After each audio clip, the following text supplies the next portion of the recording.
As many of you know, a watershed is land that channels rainfall and snowmelt to creeks, streams, and rivers, and eventually to outflow points such as bays or the ocean.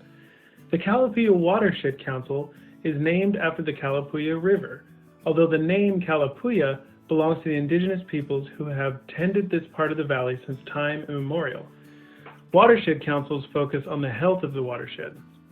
At the Calapooia Watershed Council, we focus on habitat restoration through various ways, including connecting the Willamette River to the floodplain by removing barriers, or connecting gravel pits to allow off-channel habitat for salmonids, or placing large wood in streams, and also providing fences to keep cattle out of streams. We partner with our farmers and neighbors to plant several thousands of trees along the river or even restore what was once an agricultural field to wetlands and vernal pools.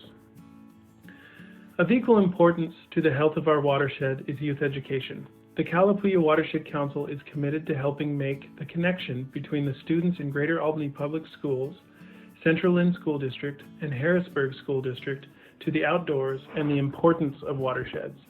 The Calapooia Watershed Council works with well over 1,000 students every year in various programs, from Salmon Watch, Urban Ecology, our new and exciting snorkeling program, and our ever-growing outdoor school program. We believe that these educational experiences are paramount and that these young students will soon be the stewards of the watershed we live in. Thank you for your donation as it helps us work together for watershed health. Best, Colin McCandless, Calapooia Watershed Council, Executive Director.